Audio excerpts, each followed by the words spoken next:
दोस्तों, जनप्रतिनिधियों की बैठक में सपा विधायक अतुल प्रधान को जाने नहीं दिया गया। मेरठ में सीएम योगी पहुंचे थे, जनप्रतिनिधियों के साथ बैठक कर रहे थे। इस बीच सपा विधायक अतुल प्रधान भी बैठक में शामिल होने के लिए पहुंच गए, लेकिन इस बैठक में उन्हें जाने नहीं दिया गया। पुलिस वालों ने अतुल को दरवाजे पर ही रोक दिया।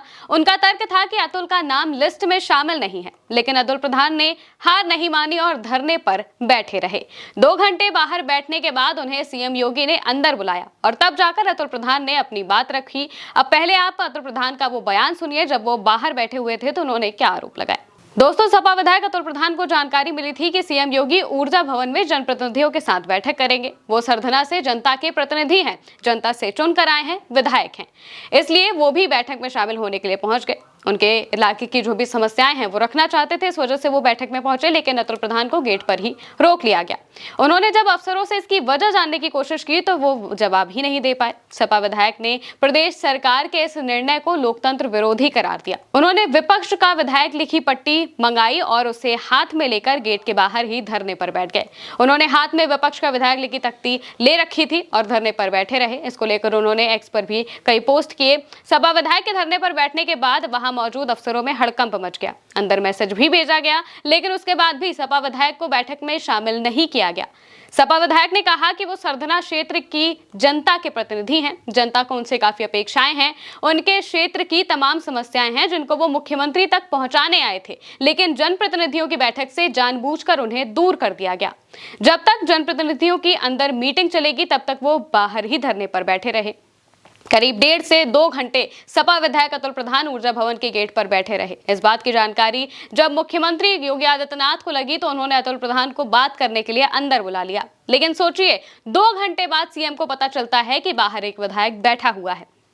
शाम लगभग 7 बजे जब जनप्रतिनिधियों की बैठक खत्म हुई और मंडलीय समीक्षा बैठक शुरू होने लगी तो एडीएम सिटी ब्रजेश सिंह उन्हें अपने साथ अंदर ले गए। बैठक में अतुल प्रधान ने जाते ही सीएम से अपनी नाराजगी जताते हुए कहा कि विपक्ष का मैं अकेला विधायक आया और मुझे अंदर नहीं आने दिया गया।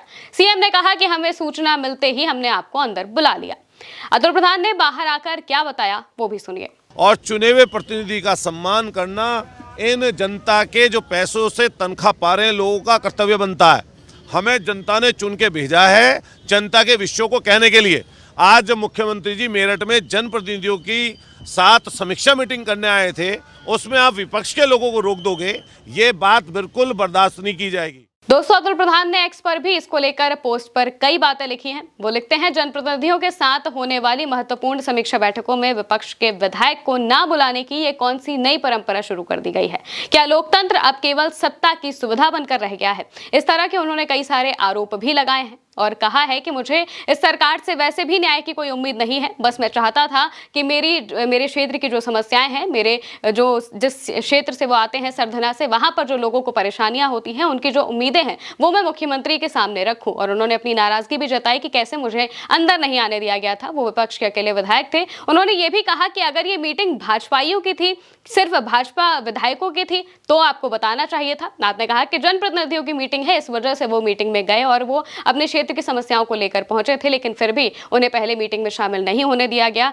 मीटिंग खत्म होने के बाद सीएम उन्हें अंदर बुलाते हैं और बात करते हैं, लेकिन फिर भी अतुल प्रधान ने कहा है कि मुझे न्याय की कोई उम्मीद तो नहीं है। हालांकि मुझे अपनी बातें रखनी थी, मुझे बताना था कि मेरे क्षेत्र में कितनी सारी परेशानियां हैं जो आम लोगों को हो रही है, हमारे क्षेत्र की जनता को हो रही है। इस वजह से मैंने धरना दिया और अब जाकर मुझे मिलने का मौका मिला और मैंने अपनी सारी बातें रखी हैं। हालांकि आप इस पूरे मामले को लेकर क्या सोचते हैं, कमेंट में बताइएगा। मैं हूं महिमा और आप देखते रहिए भारत एक सोच।